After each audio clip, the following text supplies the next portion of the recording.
نحمده ونصلي على رسوله الكريم اما بعد فقد قال الله تبارك وتعالى كما ورد في سورة الانعام اعوذ بالله من الشيطان الرجيم بسم الله الرحمن الرحيم الحمد لله الذي خلق السماوات والارض وجعل الظلمات والنور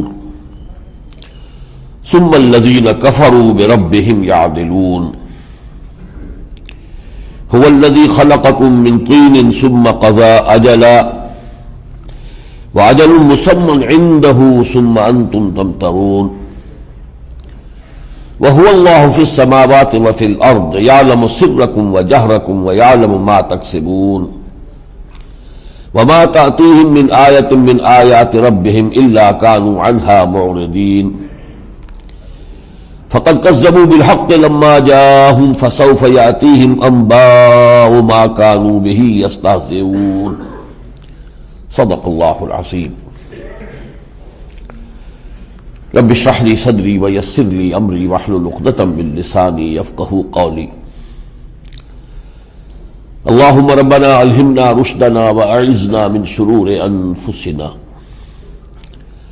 اللهم أرنا الحق حقا وارزقنا اتباعه وأرنا الباطل باطلا وارزقنا اجتنابه اللهم وفقنا لما تحب وترضى آمین یا رب العالمین۔ جیسے سورہ رحمان میں اللہ تعالیٰ نے فرمایا ہے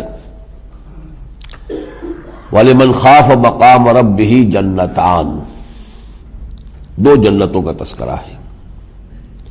جو لوگ اپنے رب کے حضور میں کھڑے ہونے کے خیال سے کانپتے رہتے ہیں، لرزاں و ترساں رہتے ہیں کہ ایک روز حساب کے لیے پیشی ہوگی اللہ کی جناب میں، ان کے لیے دو جنتیں ہیں۔ تو قرآن حکیم میں بھی دو جنتیں ہیں، ایک مدنی جنت ہے، ایک مکی جنت ہے۔ 5 راتیں ہم نے سیر کی ہے قرآن حکیم کی مدنی جنت کی۔ سورہ بقرہ مدنی، سورہ آل عمران مدنی، سورہ نساء مدنی، سورہ مائدہ مدنی۔ اب اس کے اپنے مضامین ہیں، اپنے موضوعات ہیں، کن سے رد و قضا ہو رہی ہے، کن سے بحث و نزاع ہو رہی ہے۔ یہاں اہل کتاب سے ہو رہی ہے، منافقین سے ہو رہی ہے، اہل ایمان کو ہدایات دی جا رہی ہیں۔ لیکن یہ کہ مکی قرآن میں مضامین بالکل مختلف ہیں۔ وہاں گفتگو ہوگی شرک کے موضوع پر ہوگی، آخرت کے انکار کے موضوع پر ہوگی، لوگوں کی اخلاقی پستی کی نشاندہی ہوگی، بنیادی مضامین۔ یہاں مشرکین سے رد و قضا ہے، منکرین آخرت سے بحث و نزاع ہے، منافقین کا کہیں تذکرہ ہی نہیں ہے، قتال فی سبیل اللہ کا کہیں ذکر ہی نہیں ہے، جو کہ اہم مضمون ہے مدنی صورتوں کا۔ تو ہم اللہ کا نام لے کر اب سورہ انعام شروع کر رہے ہیں۔ قرآن حکیم میں ترتیب کی روح سے یہ پہلی 2 مکی صورتیں ہیں، جو اس سے پہلے سورہ فاتحہ وہ تو اصل میں اس مکی مدنی کی تقسیم سے بالا تر ہے، وہ سورہ مبارکہ جو ہے اس کا وہ مقام ہے کہ وہ اس قسم کی تقسیمات کے ذیل میں نہیں آتی۔ وَلَقَدْ آتَيْنَاكَ سَبْعًا مِنَ الْمَثَانِي وَالْقُرْآنِ الْعَظِيمِ، اسے تو خود فی نفسہ ہی ایک قرآن عظیم سے تعبیر کیا گیا۔ تو اصل میں مکی صورتیں اب جو آ رہی ہیں یہ سورہ انعام اور سورہ اعراف۔ اس میں بھی یہ نوٹ کر لیجئے کہ یہ حضور کا جو وحی کے بعد سے لے کر مکے میں قیام کا زمانہ ہے وہ کوئی 12 سال ہے، اور اس کے بھی مختلف ادوار ہیں۔ شروع میں کچھ اور انداز تھا، درمیان میں کچھ اور مسائل آ گئے ہیں، بعد میں کچھ اور چیزیں ہیں۔ اس میں بھی آپ کو 3 ڈسٹنکٹ گروپ ملیں گے صورتوں کے۔ پہلے 4 سال کے دوران نازل ہونے والی صورتوں کا اپنا ایک مزاج ہے، چھوٹی چھوٹی آیتیں ہیں، ردم بڑا تیز ہے، اس میں وہ ڈیوائن میوزک جو ہے قرآن کا وہ بہت نمایاں ہے، صوتی آہنگ ہے، وہ اپنا ایک مزاج ہے۔ پھر درمیانی 4 سال کی صورتیں ہیں، پھر آخری 4 سال کی صورتیں ہیں۔ تو یہ آخری صورتوں میں سے ہے یہ حصہ جو ہم پڑھنے لگے ہیں۔ سورہ انعام اور سورہ اعراف یہ جوڑے کی شکل میں ہے۔ الحمدللہ الذی خلق السماوات والارض وجعل الظلمات والنور، کل حمد، کل ثنا، کل تعریف، کل شکر اس اللہ کے لیے ہے جس نے پیدا فرمائے آسمان اور زمین، اور جس نے بنائے اندھیرے بھی اور روشنی بھی۔ ایک کے لیے لفظ آیا خلق، یہ مادی حقیقتیں ہیں، اور ایک کے لیے جعل کا لفظ آیا، جعل الظلمات والنور، یہ ذرا ایک لطیف حقیقت ہے، اندھیرا اور روشنی۔ اور جو زمین اور آسمان یہ مادی ٹھوس حقیقت ہے۔ اور یہ نوٹ کر لیجئے قرآن مجید میں واحد نہیں آتا، ظلمت کا لفظ آتا ظلمات، اور نور ہمیشہ ایک ہی آئے گا، والنور، انوار نہیں آتا۔ نور ایک وحدت ہے، اور اصل میں ظلمات کیا ہے؟ مختلف شیڈز ہیں گمراہیوں کے، روشنی کا نہ ہونا گویا کہ تاریکی ہے، اور تاریکی کے پھر شیڈز ہوں گے۔ ثم الذین کفروا بربہم یعدلون، اس کے باوجود کچھ لوگ ہیں کہ جو اپنے رب کے ساتھ برابر کر رہے ہیں، یا اپنے آپ کو برابر کر رہے ہیں، خود حاکمیت کے مدعی ہو گئے، پاپولر ساورنٹی، حالانکہ کائنات تو بنائی ہے اللہ نے، حق اس کا ہے کہ اس کا حکم چلے، یا کسی اور ہستیوں کو انہوں نے خدا کے برابر کر دیا ہے، شرک میں مبتلا ہے۔ هو الذی خلقکم من طین ثم قضى اجلا، وہی ہے کہ جس نے تمہیں پیدا کیا مٹی سے، گارے سے، پھر ایک وقت معین کر دیا، وہ اجل جسے ہم کہتے ہیں موت کا وقت، کہ اتنے عرصے اس شخص کو دنیا میں رہنا ہے۔ وَأَجَلٌ مُّسَمًّى عِندَهُ، اور ایک اور اجل ہے جو خاص اس کے پاس ہے، معین ہے، وہ ہے قیامت۔ یہ تو انڈیویجول ڈیتھ ہے کہ جو ہوتی ہے افراد کی، لیکن اس پوری دنیا کی بھی ایک موت آنے والی ہے، ایک وقت آئے گا، اور وہ قیامت ہے۔ ثُمَّ أَنتُمْ تَمْتَرُونَ، لیکن اس کے باوجود تم شک کرتے ہو، قیامت میں تمہیں شک ہے۔ انفرادی موت پر تو آج تک کسی نے شک نہیں کیا، سب کو معلوم ہے موت آئے گی۔ یعنی اگر آپ جائزہ لیں کہ سب سے زیادہ متفق علیہ شے دنیا میں کوئی ہے تو وہ موت ہے، کسی کو اس سے اختلاف نہیں، موت تو آ کر رہے گی، لیکن اس اجتماعی موت کا کیوں انکار کرتے ہو؟ وَهُوَ اللَّهُ فِي السَّمَاوَاتِ وَفِي الْأَرْضِ، اب دیکھیے یہ توحید کے مختلف پہلو ہیں جو بیان ہو رہے ہیں، اور وہی ہے الہ، اللہ جو ہے وہی الہ ہے، آسمانوں کا بھی اور وہی زمین میں بھی ہے۔ یہ نہیں کہ آسمانوں میں تو اللہ کی بات مان لی جائے اور زمین میں نہ مانی جائے۔ یہ کرسچنز کی جو سورہ فاتحہ ہے، جو ان کی دعا لارڈس پریئر، اس میں الفاظ یہی ہے، دائی kingdom come, thy will be done on earth as it is in heavens, اے رب تیری مرضی جیسے آسمانوں میں پوری ہو رہی ہے زمین میں بھی پوری ہو رہی ہے۔ یعلم سرکم و جہرکم، وہ تمہارے چھپے کو بھی جانتا ہے، ظاہر کو بھی جانتا ہے، وَيَعْلَمُ مَا تَكْسِبُونَ، اور وہ جانتا ہے جو کمائی تم کر رہے ہیں۔ وَمَا تَأْتِيهِم مِّنْ آیَةٍ مِّنْ آیَاتِ رَبِّهِمْ إِلَّا كَانُوا عَنْهَا مُعْرِضِينَ، اور نہیں آتی ان کے پاس کوئی بھی نشانی ان کے رب کی نشانیوں میں سے مگر یہ کہ وہ اس سے تغافل برتتے ہیں، اعراض کرتے ہیں۔ یہاں آیات سے مراد آیات قرآنی ہے۔ ایک آیات ہے معجزات، حسی معجزات، جیسے رسولوں کو دیے گئے، حضرت موسیٰ علیہ السلام کا معجزہ، یہ عصا جو ہے وہ زمین میں ڈالا اور وہ سانپ بن گیا، اژدہا بن گیا وغیرہ، اور حضرت مسیح کو جو معجزے ملے ہیں تو وہ تو واقعہ یہ کہ آخری درجے کے معجزے ہو سکتے ہیں۔ لیکن حضور کا معاملہ یہ ہے، یہ بات ابھی آئے گی، اس صورت کے خاص مضامین میں سے یہ ہے کہ ہوتے ہوتے مکے والے جو سرداران قریش تھے، جب وہ کسی دلیل سے، کسی ہتھ کنڈے سے حضور کی دعوت کا راستہ نہ روک سکے، ناکام ہوئے، تو ایک چیز میں انہیں پناہ مل گئی اور اس کے اندر وہ بیٹھ گئے، انٹرنچڈ ہو گئے پوری طریقے سے، مورچہ بند۔ ان کا مطالبہ یہ تھا کہ جیسے ٹھیک ہے آپ کہتے ہیں کہ آپ بھی رسول ہیں، آپ سے پہلے بھی رسول آئے تھے، تو آپ خود بتاتے ہیں انہیں معجزے دیے گئے تھے، تو ویسا معجزہ دکھاؤ ہمیں۔ سورہ بنی اسرائیل میں تفصیل ہے، اسی عرض مکے کے اندر ایک چشمہ پھوٹ رہے آپ کے لیے، یہاں کوئی باغ آپ کے لیے اللہ تعالیٰ بنا دے، آسمان سے فرشتہ اترتا ہوا نظر آئے، ہم بھی جانے واقعی کتاب نازل ہو رہی ہے، ایسا معجزہ نہیں دکھاؤ گے تو ہم نہیں مانیں گے۔ ادھر اللہ کا یہ فیصلہ تھا کہ ایسا معجزہ ہمیں نہیں دکھانا، جو بھی حق کا طالب ہے یہی معجزہ ہے، قرآن سب سے بڑا معجزہ محمد رسول اللہ کا، جسے بات سمجھنا اس سے سمجھے۔ اور یہ یوں سمجھیے ایسی بظاہر بڑی معقول سی بات تھی، وہ اپنے عوام کو باور کرانے میں کامیاب ہو گئے کہ ہمارے لیڈر جو بات کہہ رہے ٹھیک کہہ رہے ہیں، جب رسالت کے مدعی تو دکھائے گا ویسی معجزے، گویا کہ مطالبہ ان کا معقول ہے۔ تو یہ چیز تھی کہ جس کی بنا پر حضور صلی اللہ علیہ وسلم یوں سمجھیے، معاذ اللہ میں صرف تشبیہ استعمال کر رہا ہوں، کہ جیسے آپ کی جان ضیق میں آ گئی، آپ چکی کے دو پارٹوں کے بابان آ گئے کہ ایک طرف ان کا یہ مطالبہ، وہ اپنے بھرے مجموعے میں کہتے تھے دکھاوے بولتا دکھاتے فوراً مان لیں گے ہم، ادھر سے اللہ کا یہ فیصلہ کہ ہم نے نہیں دکھانا، درمیان میں محمد رسول اللہ کی جان ضیق میں۔ تو یہاں یہ سمجھ لیجئے کہ وہ آیتوں کی بات نہیں، یہاں آیتوں نہیں، یہ آیات ہے، یہ نشانیاں ہیں اللہ کی۔ فقط کذبوا بالحق لما جاءہم، تو یہ جھٹلا چکے ہیں حق کو جبکہ وہ ان کے پاس آ چکا۔ فسوف یاتیہم انباء ما کانوا بہ یستہزئون، تو اب قریب ان کے پاس آئیں گی خبریں ان چیزوں کی کہ جن کا یہ استہزاء کرتے رہے ہیں، اللہ تعالیٰ کی طرف سے پکڑ آئے گی، عذاب آئے گا۔ الم یروا کم اہلکنا من قبلہم من قرن مکناہم فی الارض ما لم نمکن لکم، انہوں نے دیکھا نہیں کہ ان سے پہلے اسی سرزمین میں اور بڑی قومیں آباد رہی ہیں، انہیں ہم نے جو دبدبہ دیا تھا اور جو طاقت دی تھی اور جو غلبہ دیا تھا ان کو تو دیا بھی نہیں۔ قوم عاد، قوم ثمود بڑی زبردست قومیں تھیں، بڑے ان کے تہذیب و تمدن تھے۔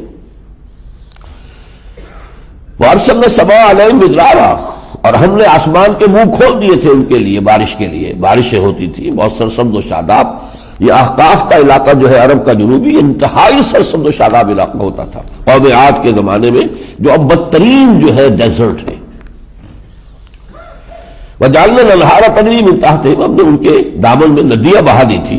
فاہلکناہم بذنوبہم، لیکن ہم نے انہیں پھر ان کے گناہوں کی پاداش میں ہلاک کر دیا۔ وانشأنا من بعدہم قرنا آخرین، اور ان کے بعد ہم نے اور نسلوں کو اور قوموں کو اٹھا دیا۔ اس کے بعد فرمایا وَلَوْ نَزَّلْنَا عَلَيْكَ كِتَابًا، اے نبی اگر آپ کے دل میں یہ خیال آتا ہے کہ ان کا مطالبہ پورا کر ہی دیا جائے، آخر ان کی اتمام حجت تو ان پر ہو جائے، یہ کہتے ہیں کہ ایسا بولتا دکھا دو ہم مان لیں گے، چلیے نہ مانے بعد میں لیکن زبان تو بند ہو جائے گی، چپ تو ہو گے۔ لیکن اے نبی وَلَوْ نَزَّلْنَا عَلَيْكَ كِتَابًا فِي قِرْطَاسٍ فَلَمَسُوهُ، اگر ہم نے آپ پر یہ قرآن ایک کتاب کی شکل میں اتار دیا اور اسے یہ چھو بھی لے کہ ہاں یہ کتاب ہے، بے ایدیہم اپنے ہاتھوں سے، لَقَالَ الَّذِينَ كَفَرُوا إِنْ هَذَا إِلَّا سِحْرٌ مُبِينٌ، یہ کافر تب بھی کہیں گے یہ خالص جادو ہے، صاف جادو ہے، یہ جادو کر دیا ہے، نظر بندی کر دی ہے محمد نے ہم پر، ماننے والے یہ نہیں۔ وَقَالُوا لَوْلَا أُنزِلَ عَلَيْهِ مَلَكٌ، اور کہتے ہیں کہ کیوں نہیں اترتا ان کے اوپر کوئی فرشتہ، اگر اللہ سے وحی آ رہی ہے، فرشتہ لے کر آ رہا ہے تو ہمیں بھی تو نظر آئے گا فرشتہ اترتا ہوا۔ وَلَوْ أَنزَلْنَا مَلَكًا، اور اگر ہم نے فرشتے کو اس طرح یعنی مرئی صورت میں، نظر آنے والی صورت میں نازل کر دیا، لَقُضِيَ الْأَمْرُ، پھر تو معاملہ ہی چکا دیا جائے گا۔ یہ تو عالم غیب کا پردہ جب تک قائم ہے اس وقت تک مہلت ہے، جب غیب کے پردے اٹھ گئے تب تو قیامت آ جائے گی۔ ثُمَّ لَا يُنظَرُونَ، پھر انہیں کوئی مہلت نہیں دی جائے گی۔ وَلَوْ جَعَلْنَاهُ مَلَكًا، اور اگر ہم نے کسی رسول کو، کسی فرشتے کو رسول بنا کر بھیجا ہوتا دنیا میں، لَجَعَلْنَاهُ رَجُلًا، تب بھی ہم اسے انسان بنا کر بھیجتے۔ آخر انسانوں کی ہدایت و رہنمائی کے لیے رسالت ہے نا، تو انسانوں کو تو انسان ہی ہدایت دے سکتے ہیں۔ وَلَلَبَسْنَا عَلَيْهِمْ مَا يَلْبِسُونَ، اور اس وقت ان کے اوپر جو اب جس شعبے میں یہ پڑے ہوئے اسی شعبے میں اس وقت بھی پڑے ہوتے۔ اور اب حضور سے خطاب کر کے اے نبی آپ پریشان نہ ہوں، آپ دلگیر نہ ہوں، وَلَقَدْ اُسْتُهْزِئَ بِرُسُلٍ مِّن قَبْلِكَ، دیکھیے آپ سے پہلے بھی رسولوں کا مذاق اڑایا گیا، یہ آج آپ ہی پر بپتا نہیں پڑ رہی ہے۔ دیکھیے وہی مضمون جو مدنی صورتوں میں ہم نے مسلمانوں سے اجتماعی شکل میں بات کہی گئی، تم سے پہلے جو تھے مَسَّتْهُمُ الْبَأْسَاءُ وَالضَّرَّاءُ وَزُلْزِلُوا حَتَّىٰ يَقُولَ الرَّسُولُ وَالَّذِينَ آمَنُوا مَعَهُ مَتَىٰ نَصْرُ اللَّهِ أَلَا إِنَّ نَصْرَ اللَّهِ قَرِيبٌ۔ یہاں سارا معاملہ انڈیویجول ہے حضور کا۔ وَلَقَدِ اسْتُهْزِئَ بِرُسُلٍ مِّن قَبْلِكَ، اے نبی آپ سے پہلے بھی رسولوں کا مذاق اڑایا گیا۔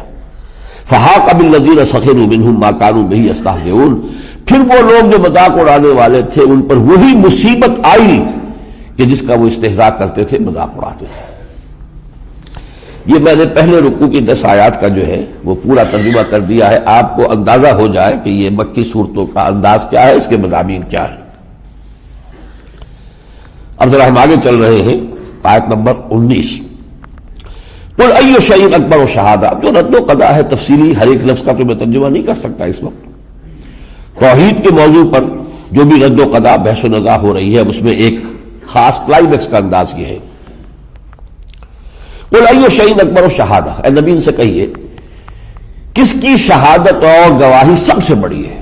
قل اللہ، اور خود فرما دیجئے کہ اللہ سے بڑھ کر تم گواہ نہیں ہو سکتا۔ شہید بینی و بینکم، وہ گواہ ہے میرے اور تمہارے مابین، وہ گواہ ہے کہ اس نے مجھے بھیجا ہے، میں اس کا رسول ہوں، وہ گواہ ہے کہ یہ قرآن اس کا کلام ہے جو مجھ پر نازل ہوا، یہ میں نے گھر نہیں لیا ہے۔ وَأُوحِيَ إِلَيَّ هَذَا الْقُرْآنُ لِأُنذِرَكُم بِهِ وَمَن بَلَغَ، اور یہ قرآن میری طرف وحی کیا گیا ہے تاکہ میں اس کے ذریعے سے تمہیں خبردار کر دوں اور جس کو بھی یہ پہنچ جائے۔ یہ بہت اہم نکتہ ہے، چونکہ حضور کی بعثت جو ہے تا قیام قیامت ہے، تمام انسانوں کے لیے رسالت آپ کی ہے، جس کو بھی یہ قرآن پہنچ جاتا ہے حضور کی رسالت کی طرف سے اتمام حجت اس پر ہو گیا۔ اپنی حیات طیبہ کے دوران آپ نے خود کیا یہ کام، اگرچہ اس زمانے میں بھی آپ کے اور ساتھی بھی اس میں ہاتھ بٹا رہے تھے، آخر تمام صحابہ جو ایمان لے آتے تھے ساتھی مبلغ بن جاتے تھے۔ حضرت مصعب بن عمیر پہنچ گئے مدینے قرآن مجید کی تعلیم دینے کے لیے، لیکن آپ کے انتقال کے بعد اب یہ کام بالکل لیا امت کے حوالے ہو گیا۔ اب امت میں سے کسی بھی فرد کی کوشش سے، کسی ادارے کی کوشش سے، کسی جماعت کی کوشش سے جہاں جہاں تک قرآن پہنچ جائے گا گویا کہ محمد رسول اللہ صلی اللہ علیہ وسلم کی رسالت کا پیغام پہنچ جائے گا۔ لیکن یہاں پر خاص نوٹ کیجئے لِأُنذِرَكُم بِهِ وَأُوحِيَ إِلَيَّ هَذَا الْقُرْآنُ، یہ قرآن میری جانب وحی کیا گیا تاکہ میں خبردار کر دوں تمہیں اس کے ذریعے سے، اپنی تقریریں نہیں، اپنے خیالات نہیں، اپنے فلسفے نہیں، اس قرآن کے ذریعے سے انذار کرو۔ قرآن پڑھ کر سناؤ، اللہ کا کلام ہے، جو اس کی تاثیر ہوگی وہ تمہارے فلسفوں کی تاثیر نہیں ہو سکتی، کسی کی نہیں ہو سکتی۔ أَإِنَّكُمْ لَتَشْهَدُونَ أَنَّ مَعَ اللَّهِ آلِهَةً أُخْرَىٰ، اب دیکھیے یہ ہوتا ہے جیسے کسی کی آنکھوں میں آنکھیں ڈال کر بات کی جائے، پیئرسنگ آئیز کے ساتھ۔ کیا واقعی آپ لوگ گواہی دیتے ہیں کہ اللہ کے سوا کوئی اور الہ بھی ہے؟ لیکن وہ بھی جانتے تھے، مانتے تھے کہ کائنات کی تخلیق میں اللہ کا کوئی ساجی نہیں، خالق وہی ہے۔ ہاں یہ دیویاں دیوتا ہے، یہ کچھ سفارش کر دیں گے، ہمیں کچھ اللہ کے قریب کر دیں گے۔ وما نعبد هؤلاء، ہم نہیں ان کی پوجا کرتے مگر اس لیے الا لیقربونا الی اللہ زلفی، وما نعبدهم الا لیقربونا الی اللہ زلفی، تقرب کا وسیلہ بنایا ہم نے ان کو، باقی اصل تو ہم بھی مانتے ہیں، اصل تو طاقت اللہ ہی کی۔ تو اس لیے وہ پیئرسنگ اس انداز میں کہا ہے أَإِنَّكُمْ لَتَشْهَدُونَ أَنَّ مَعَ اللَّهِ آلِهَةً أُخْرَىٰ، کیا واقعی آپ گواہی دیتے ہیں کہ اللہ کے سوا کوئی اور بھی الہ ہے؟ قُل لَا أَشْهَدُ، کہہ دیجئے میں نہیں گواہی دے سکتا۔ قُلْ إِنَّمَا هُوَ إِلَٰهٌ وَاحِدٌ، کہہ دیجئے وہ تو اللہ تو ایک ہی الہ ہے۔ وَإِنَّنِي بَرِيءٌ مِّمَّا تُشْرِكُونَ، اور میں بری ہوں ان سب سے جن کو تم شریک ٹھہرا رہے ہو، میرا ان سے کوئی تعلق نہیں، میں اعلان بیزاری کرتا ہوں، میں ان سب کا انکار کرتا ہوں، ان سب سے باغی ہوں۔ الذین آتیناہم الکتاب یعرفونہ کما یعرفون ابناءہم، اور تم تو اے مکے والوں وہ ہو کہ جن کے پاس کوئی کتاب تھی ہی نہیں پہلے سے، جن لوگوں کو ہم نے کتاب دی ہوئی تھی وہ یہود اور نصارہ، یعرفون وہ خوب پہچانتے اس کتاب کو بھی اور محمد کو بھی صلی اللہ علیہ وسلم، ایسے پہچانتے کما یعرفون ابناءہم، جیسے کہ وہ اپنے بیٹوں کو پہچانتے ہیں۔ ایک بحث تو ہے توحید کی اور ایک بحث ہے پھر بعث بعد الموت، موت کے بعد ہی اٹھنا، حساب کتاب، اس کی بھی ایک مثال دیکھیے۔ وَقَالُوا إِنْ هِيَ إِلَّا حَيَاتُنَا الدُّنْيَا وَمَا نَحْنُ بِمَبْعُوثِينَ، وہ یہ کہتے ہیں کہ نہیں ہے مگر بس ہماری یہ دنیا ہی کی زندگی ہے، دیٹس آل، ہم کسی اور زندگی کے قائل نہیں۔ وَمَا نَحْنُ بِمَبْعُوثِينَ، ہمیں اب پھر نہیں اٹھایا جانا، مر گئے تو ختم ہو گئے۔ وَلَوْ تَرَىٰ، اور کاش کہ تم دیکھ سکتے، اذ وقفوا علی ربہم، جبکہ ان کو بعث بعد الموت کے بعد پیش کیا جائے گا، جبکہ یہ کھڑے ہوں گے اپنے رب کے سامنے۔ قال الیس ھذا بالحق، اللہ پوچھے گا اس وقت کیا یہ ہے، حقیقت ہے یا نہیں جس کا تم انکار کر رہے تھے؟ قالوا بلی وربنا، کہیں گے بے شک اے رب ہمارے یہ صحیح نکلا، یہ حقیقت ہے۔ قال فذوقوا العذاب بما کنتم تکفرون، تو اللہ فرمائے گا چکھو مزہ اس عذاب کا کہ جو تمہیں اس لیے بھگتنا پڑے گا کہ تم کفر کرتے رہے۔ قد خسر الذین کذبوا بلقاء اللہ، خسارے میں رہیں گے وہ سب لوگ جو جھٹلاتے ہیں اللہ سے ملاقات کو۔ ہمارا یقین کیا ہے وہ تو ہم سورہ بقرہ میں پڑھ چکے ہیں، انا للہ و انا الیہ راجعون، ہم اللہ ہی کے ہیں، اللہ ہی کی طرف ہمیں لوٹ جانا ہے۔ یہ مبدأ و معاد ہے. ہم کہاں سے آئے ہیں، کہاں جا رہے ہیں؟ اب اللہ کے پاس سے آئے، اللہ کی طرف لوٹ جانا ہے. ہمیں تو اپنی سفر کی کہ آغاز کا بھی علم ہے اور اس کی آخری منزل بھی ہمیں معلوم ہے. یہ بھٹک رہے پیچھے، کہاں سے آ گئے، کہاں سے ٹپک پڑے، کچھ پتہ نہیں. جو خدا کو نہیں مانتا کہاں سے آ گئے خود، اور کہاں جا رہے ہیں، زندگی کا گول کیا ہے؟ Is death the end of our existence؟ کیا یہ بس خاتمہ ہے، موت آئی اور بس ختم، یا یہ کہ یہ کسی اور نئی ایگزسٹنس کا آغاز ہے؟ قد خسر الذین کذبوا بلقاء اللہ حتی اذا جاءتهم الساعة بغتۃ، یہاں تک کہ جب قیامت اچانک آ دھمکے گی، قالوا یا حسرتنا علی ما فرطنا فیہا، تب کہیں گے ہائے، اس حسرت کا اظہار کریں گے کہ ہم سے بڑی کوتاہی ہوئی اس کے بارے میں. وہم یحملون اوزارہم، اپنے بوجھ اٹھائے ہوئے ہوں گے، گناہوں کی گٹھڑیاں، علی ظہورہم، اپنی پیٹھوں پر، الا ساء ما یزرون، آگاہ ہو جاؤ کہ بہت برا بوجھ ہوگا جو اٹھائے ہوئے ہوں گے، حرام خوریوں کا اور گناہ کا، بدکاریوں کا بوجھ. وما الحیات الدنیا الا لعب ولہو، اور دیکھو دنیا کی زندگی سوائے کھیل اور تماشے کے اور کچھ نہیں، اس کی حقیقت نہیں ہے. یہ اپیئرنس ہے، ریئلٹی یہ نہیں ہے. یہ تو در حقیقت اس ابدی زندگی کے مقابلے میں کھیل تماشا ہے، کچھ بھی نہیں. وہ ابدی زندگی جو ہمیشہ ہمیشہ ہمیشہ ہمیشہ ہمیشہ پیش کی ہے. اقبال کی بڑی چھوٹی سی نظم میں بانگے درا کے آخری حصے میں، تو اسے پیمانہ امروز و فردا سے نہ ناپ، جاویداں پہم دما ہر دم جمع ہے زندگی. یہ کوئی 30 40 50 60 سال کی بات ہو رہی ہے. اشرف المخلوقات انسان، بس یہ 30 40 50 سال عمر دراز مان کے لائے تھے، 4 دن 2 آرزو میں کٹ گئے، 2 انتظار میں. نہیں، زندگی بہت طویل ہے. تو اسے پیمانہ امروز و فردا سے نہ ناپ، جاویداں پہم دما ہر دم جمع ہے زندگی. حقیقی زندگی وہ ہے، یہ تو ایک پردہ سا ہے، بس ایک پرچھائیں ہے. یہ تو جیسے کہ آپ 3 گھنٹے کا کوئی شو دیکھ لیتے ہیں، کہ ڈرامہ دیکھ لیتے ہیں، ایسے ہے. ڈرامے میں کسی کو رول بادشاہ کا ملا ہوا، کسی کو فقیر کا ملا ہوا ہے. وہ 3 گھنٹے ختم ہونے کے بعد نہ بادشاہ بادشاہ ہے، نہ فقیر فقیر ہے. تو یہ تو در حقیقت ایک وقفہ ہے. وَمَا الْحَيَاةُ الدُّنْيَا إِلَّا لَعِبٌ وَلَهْوٌ وَلَلدَّارُ الْآخِرَةُ خَيْرٌ لِلَّذِينَ يَتَّقُونَ، وہ جو آخرت والا گھر ہے، پچھلا گھر، وہ ان کے لیے بہت بہتر ہوگا جو تقویٰ کی روش اختیار کریں. افلا تعقلون، تو کیا تم عقل سے کام نہیں لیتے؟ اب وہ جو اس کی میں نے وضاحت کر دی ہے، جو مسئلہ تھا حضور چکی کے 2 پارٹوں میں جو آئے ہوئے تھے صلی اللہ علیہ وسلم، یہ مقام اور جو چند آیتیں ابھی ہم پڑھیں گے، یہ اس کا کلائمیکس ہے. قد نعلم انہ لیحزنک الذی یقولون، اے نبی ہمیں خوب معلوم ہے کہ جو کچھ یہ لوگ کہہ رہے ہیں اس سے آپ کو رنج پہنچ رہا ہے. فإنہم لا یکذبونک، اب دیکھیں کس کس طریقے سے اللہ تعالیٰ اپنے رسول کو دلجوئی بھی کر رہے ہیں، سمجھا بھی رہے ہیں، کچھ ٹوک بھی رہے ہیں. بہرحال وہی بات پھر میں دہراؤں گا، الرب رب وإن تنزل والعبد عبد وإن ترقى. لیکن یہ کہ اللہ کے مقابلے محمد رسول اللہ بندے ہی ہے نا. وَنَشْهَدُ أَنَّ مُحَمَّدًا عَبْدُهُ وَرَسُولُهُ، عبدیت تو مقدم ہے، رسالت اس کے بعد آتی ہے. پہلی بات تو کہ فَإِنَّهُمْ لَا يُكَذِّبُونَكَ وَلَكِنَّ الظَّالِمِينَ بِآيَاتِ اللَّهِ يَجْحَدُونَ. اے نبی یہ آپ کو نہیں جھٹلا رہے، یہ تو ہماری آیتوں کو جھٹلا رہے ہیں.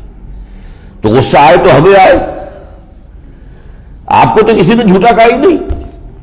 ابو جہل نے بھی کہا نہیں، کبھی جھوٹ نہیں بولا ہے، ہماری آیات کو جھٹلا رہے ہیں. تو اس لیے رنج ہو تو ہمیں ہو، غصہ آئے تو ہمیں آئے، آپ کیوں دلگیر ہو رہے ہیں؟ نمبر 2، وَلَقَدْ كَذَّبَتْ رُسُلٌ مِّن قَبْلِكَ فَصَبَرُوا مَا كُذِّبُوا وَأُوذُوا حَتَّىٰ أَتَاهُمْ نَصْرُنَا. دیکھیے انبیاء کرام کی ایک تاریخ ہے، رسولوں کی تاریخ ہے. اور مکی صورتیں جو نازل ہو چکی اس سے پہلے، سورہ اعراف میں ہم پڑھیں گے بھی، تو ان کی داستانیں قرآن میں ہے. انباء الرسل بھی ہے، قصص النبیین بھی ہے. تو آپ سے پہلے بھی وَلَقَدْ كُذِّبَتْ رُسُلٌ مِّن قَبْلِكَ، آپ سے پہلے بھی تو لوگوں کی تکذیب کی گئی. کیا ہمارے بندے نوح کی 950 برس تک تکذیب نہیں ہوئی؟ کیا اس کا مذاق نہیں اڑایا گیا؟ اس بڈھے کا دماغ خراب ہو گیا، خشکی کے اوپر جہاز چلائے گا، اب کشتی بنا رہا ہے. اب تک تو کوئی شک تھا بھی، تو اب تو شک ختم ہو گیا، اس کا تو دماغ جو ہے صحیح نہیں ہے. یہ ساری باتیں حضرت نوح علیہ السلام نے سنی کہ نہیں سنی؟ وَلَقَدْ كَذَّبَتْ رُسُلٌ مِّن قَبْلِكَ فَصَبَرُوا عَلَىٰ مَا كُذِّبُوا وَأُوذُوا، انہوں نے صبر کیا اس پر کہ جو تکذیب ان کی گئی اور جو تکلیفیں انہیں پہنچائی گئی، حتی آتاہم نصرنا، یہاں تک کہ پھر ہماری مدد آ گئی۔ وَلَا مُبَدِّلَ لِكَلِمَاتِ اللَّهِ، اور دیکھیے اللہ کے باتوں کو بدلنے والا کوئی نہیں ہے، ہمارا فیصلہ اٹل ہے، اس میں تبدیلی نہیں ہوگی۔ اس طرح کا معجزہ ہم اب نہیں دکھائیں گے، کیوں نہیں دکھائیں گے یہ بھی بعد میں بتا دیں گے آپ کو، خاص طور پہ سورہ شعراء میں اس کو بہت نمایاں کر کے بتایا گیا ہے، کیوں نہیں دکھانا چاہتے ہیں معجزہ؟ معجزہ دکھانے کے بعد مہلت ختم ہو جاتی ہے، پھر نہیں مانیں گے تو ہلاکت۔ ہم ابھی ان کی رسی دراز کرنا چاہتے ہیں، ابھی اس چاٹی میں جو بھی دودھ ہے اسے بلونا ہے، اس میں سے مکھن نکالنا ہے ابھی اور، لیکن اگر وہ معجزہ ہم دکھا دیں اس طرح کا صریح معجزہ اور پھر بھی وہ قوم نہ مانے تو پھر ہلاک کر دی جاتی ہے۔ یہ اللہ کا قاعدہ رہا۔ لا مبدل لکلمات اللہ وَلَقَدْ جَاءَكَ مِن نَبَإِ الْمُرْسَلِينَ، اور دیکھیے نبی آپ کے پاس رسولوں کی خبریں آ چکی ہیں۔ وَإِن كَانَ كَبُرَ عَلَيْكَ إِعْرَاضُهُمْ، یہ سخت ترین آیت ہے اس موضوع پر قرآن مجید کی۔ اے نبی اگر آپ پر بہت ہی کٹھن اور شاق گزر رہا ہے ان کا اعراض کہ یہ کہہ رہے ہیں کہ دکھاؤ معجزہ، فَإِنِ اسْتَطَعْتَ، تو اگر آپ میں طاقت ہے، أَن تَبْتَغِيَ نَفَقًا فِي الْأَرْضِ، کہ آپ زمین میں کوئی سرنگ کھود لیں، اور سلما فی السماء، یا آسمان میں کوئی سیڑھی لگا لے، فَتَأْتِيهِمْ بِآیَةٍ، تو لے آئیے ان کے لیے کوئی آیت، ہم نہیں دکھائیں گے۔ اندازہ کیجئے 12 برس ہو گئے ہوں گے اللہ کے اس بندے کو رسالت کے فرائض کو ادا کرتے ہوئے صلی اللہ علیہ وسلم، کیسی کیسی سختیاں نہیں جھیلی ہیں، 3 سال شیب بنی ہاشم میں گزار چکے ہیں، کیسے کیسے سخت فاقے گزر چکے ہیں۔ اللہ کا معاملہ یہ ہے، اللہ اللہ ہے، بندہ بندہ ہے۔ وَإِن كَانَ كَبُرَ عَلَيْكَ إِعْرَاضُهُمْ، ترجمہ کرتے ہوئے بھی آدمی گھبراتا ہے، اس کا صحیح صحیح لفظی ترجمہ کرتے ہوئے زبان لڑکھڑاتی ہے، نبی سے خطاب ہو رہا ہے۔ اگر آپ پر بہت شاق گزر رہا ہے ان کا اعراض، فَإِنِ اسْتَطَعْتَ، تو اگر آپ میں استطاعت ہے، أَن تَبْتَغِيَ نَفَقًا فِي الْأَرْضِ، نفق کہتے سرنگ کو، کوئی زمین میں سرنگ کھود لے، اور سلما فی السماء، یا آسمان میں کوئی سیڑھی لگا لے، فَتَأْتِيهِمْ بِآیَةٍ، تو لے آئیے ان کے لیے کوئی آیت۔ وَلَوْ شَاءَ اللَّهُ لَجَمَعَهُمْ عَلَى الْهُدَىٰ، اور اے نبی اگر اللہ چاہتا تو انہیں ہدایت پر جمع کر دیتا آنے واحد میں۔ اختیار تو اس کا جو ہے مطلق ہے، جب چاہے تمام انسانوں کو اسلام کے راستے پر لے آئے، اگر زبردستی ہی کرنی ہو تو اس کے لیے کیا دیر لگے گی؟ وَلَوْ شَاءَ اللَّهُ لَجَمَعَهُمْ عَلَى الْهُدَىٰ فَلَا تَكُونَنَّ مِنَ الْجَاهِلِينَ، تو دیکھیے آپ نادانوں میں سے نہ بنیے۔ یہی لفظ حضرت نوح کے لیے بھی آئے گا سورہ ہود میں، جب انہوں نے کہا تھا کہ پروردگار یہ میرا بیٹا میرے سامنے نگاہوں کے غرق ہو گیا، تیرا وعدہ تو یہ تھا کہ میرے اہل جو ہے وہ ان پر عذاب نہیں آئے گا، وہ پھر پڑھیں گے سورہ ہود میں۔ فَلَا تَكُونَنَّ مِنَ الْجَاهِلِينَ إِنَّمَا يَسْتَجِيبُ الَّذِينَ يَسْمَعُونَ، دیکھیے وہ لوگ قبول کریں گے جو حقیقتاً سنتے ہیں، وَالْمَوْتَىٰ، یہ تو مردہ لوگ ہیں، یہ جلتے پھرتے حیوان ہیں، ان کی انسانیت مر چکی ہے، انسان مر چکا ہے، حیوان ابو جہل چل رہا ہے، پھرتا ہوا نظر آ رہا ہے آپ کو۔ وَالْمَوْتَىٰ يَبْعَثُهُمُ اللَّهُ ثُمَّ إِلَيْهِ يُرْجَعُونَ، مردہ جو ہے تو اللہ کی طرف لوٹائے جائیں گے، اور پھر یہ کہ وہاں ان کے لیے معاملہ طے ہوگا۔ وَقَالُوا لَوْلَا نُزِّلَ عَلَيْهِ آيَةٌ مِّن رَّبِّهِ، اور کہتے ہیں وہ کہ کیوں نہیں اتاری گئی ان پر کوئی نشانی ان کے رب کی طرف سے۔ قُلْ إِنَّ اللَّهَ قَادِرٌ عَلَىٰ أَن يُنَزِّلَ آيَةً، کہہ دیجیے اللہ اس پر قادر ہے کہ وہ معجزہ اتار دے، وَلَٰكِنَّ أَكْثَرَهُمْ لَا يَعْلَمُونَ، لیکن ان کی اکثریت واقف نہیں ہے کہ اس کا نتیجہ کیا نکلے گا، پھر مہلت ختم ہو جائے گی۔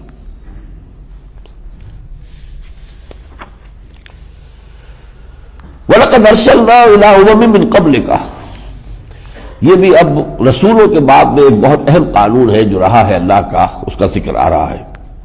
اور ہم نے بھیجا بہت سی امتوں کی طرف آپ سے پہلے اپنے رسولوں کو، فَأَخَذْنَاهُمْ بِالْبَأْسَاءِ وَالضَّرَّاءِ لَعَلَّهُمْ يَتَضَرَّعُونَ، تو جب بھی کوئی رسول آتا تھا تو اللہ تعالیٰ کی طرف سے پھر لوگوں پر کچھ سختیاں بھی آتی تھیں، تاکہ وہ عیش و عشرت میں ڈوبے ہوئے جو ہے غافل ہے تو ذرا ہوش میں آئے، کہیں قحط پڑ جائے یا کوئی اور سبابی یا عرضی مصیبت آ جائے تو ذرا ان کی آنکھیں کھلے اور جاگیں۔ وَلَقَدْ أَرْسَلْنَا إِلَىٰ أُمَمٍ مِّن قَبْلِكَ فَأَخَذْنَاهُمْ بِالْبَأْسَاءِ وَالضَّرَّاءِ لَعَلَّهُمْ يَتَضَرَّعُونَ فَلَوْلَا إِذْ جَاءَهُم بَأْسُنَا تَضَرَّعُوا، تو کیوں نہ ایسا ہوا کہ جب ہماری طرف سے ایسی کوئی سختی ان پر آئی تو وہ گڑ گڑ آتے، ان پہ دقت طاری ہوتی، دلوں میں گرمی پیدا ہوتی، ولیکن قست قلوبہم، لیکن یہی ہوا کہ ان کے دل تو سخت ہو چکے تھے، ان چیزوں سے بھی انہوں نے کوئی سبق حاصل نہیں کیا۔ وَزَيَّنَ لَهُمُ الشَّيْطَانُ مَا كَانُوا يَعْمَلُونَ، اور جو کچھ وہ کر رہے تھے شیطان نے اس کو خوب مزین کر دیا تھا ان کے لیے کہ ہم خوب اچھا کام کر رہے ہیں، ہم بڑے کامیاب ہیں، ہماری تہذیب، ہمارا تمدن، ہمارا کلچر یہ بہت اونچا جا رہا ہے۔ فَلَمَّا نَسُوا مَا ذُكِّرُوا بِهِ، تو جب وہ بالکل نظر انداز کر دیتے تھے اس چیز کو جس کے ذریعے سے انہیں نصیحت کی گئی تھی، فَتَحْنَا عَلَيْهِمْ أَبْوَابَ كُلِّ شَيْءٍ، پھر اب ہم کھول دیتے تھے تمام اشیاء جو ہے، دروازے کھول دیے، نعمتوں کے دروازے کھول دیتے تھے تاکہ خوب غافل ہو جائیں۔ حتیٰ اذا فرحوا بما اوتوا، یہاں تک کہ جب وہ خوب مگن ہو جاتے تھے، سرشار ہو جاتے تھے ان چیزوں کے ساتھ کہ جو انہیں دی گئی تھی، اخذناہم بغتۃ فاذا ہم مبلسون، تو پھر ہم انہیں پکڑتے تھے، اچانک عذاب آتا تھا اور پھر وہ مایوس ہو کر رہ جاتے تھے۔ یہ چیزیں جو ہے اگلی صورت میں آئیں گی، قوم نوح کے ساتھ کیا ہوا، قوم ہود کے ساتھ کیا ہوا، قوم صالح کے ساتھ کیا ہوا، فرعون کی قوم کے ساتھ کیا ہوا، قوم لوط کے ساتھ کیا ہوا، قوم شعیب کے ساتھ، یہ 6 جو ہے رسولوں کا ذکر بار بار آئے گا۔ وَمَا نُرْسِلُ الْمُرْسَلِينَ إِلَّا مُبَشِّرِينَ وَمُنذِرِينَ، اور ہم نہیں بھیجتے رہے رسولوں کو مگر مبشر اور نذیر بنا کر، خبردار کر دے کہ تم غلط راستے پر جا رہے، بس۔ اس کے باوجود اگر ہوش میں نہیں آتے تو وہ بھگتیں گے اپنا انجام، خبردار کر دینا ہے، وارن کر دینا ہے، اور بتا دیں سیدھا راستہ جنہوں نے اختیار کیا کہ تمہارے لیے اللہ کی رحمتوں کے دروازے جو ہے کھلے ہوئے۔ فَمَنْ آمَنَ وَأَصْلَحَ فَلَا خَوْفٌ عَلَيْهِمْ وَلَا هُمْ يَحْزَنُونَ، تو جو ایمان لے آئے اور اپنی اصلاح کر لے ان کے لیے پھر نہ کوئی خوف ہوگا نہ وہ حزن سے دوچار ہوں گے۔ وَالَّذِينَ كَذَّبُوا بِآيَاتِنَا يَمَسُّهُمُ الْعَذَابُ بِمَا كَانُوا يَفْسُقُونَ، اور جنہوں نے ہماری آیات کو رد کر دیا ہوگا، جھٹلا دیا ہوگا، ان کا انکار کیا ہوگا، تو ان پر پھر عذاب جو ہے ان کی اس بدکاری اور فسق و فجور کی وجہ سے مسلط ہو کر رہے گا۔ اب یہ اگلی آیتیں جو ہے یہ بھی نبوت و رسالت کے ضمن میں ایک اہم مضمون ہے۔ قُل لَا أَقُولُ لَكُمْ عِندِي خَزَائِنُ اللَّهِ، دیکھو میں تم سے یہ نہیں کہہ رہا ہوں کہ میرے ہاتھ میں اللہ کے خزانے ہیں، میں نے کب کہا ہے؟ یہ جو تم کہتے ہو یوں کر کے دکھا دو، یوں کر کے دکھا دو، یوں کر کے دکھا دو، تو میں نے خدائی کا دعویٰ تو نہیں کیا، میں نے دعویٰ نبوت کا کیا ہے کہ اللہ کی وحی میرے پاس آ رہی ہے اور مجھے مامور کیا اللہ نے کہ میں تمہیں متنبہ کر دوں، خبردار، میرا دعویٰ یہ ہے۔ تو کسی شخص سے مطالبہ کیا جانا چاہیے اس کے دعوے کے پروپورشنیٹ۔ قُل لَا أَقُولُ لَكُمْ عِندِي خَزَائِنُ اللَّهِ، میں تو تم سے یہ نہیں کہتا کہ میرے پاس اللہ کے خزانے ہیں، وَلَا أَعْلَمُ الْغَيْبَ، نہ میں نے یہ دعویٰ کیا کہ غیب کا علم میرے پاس ہے،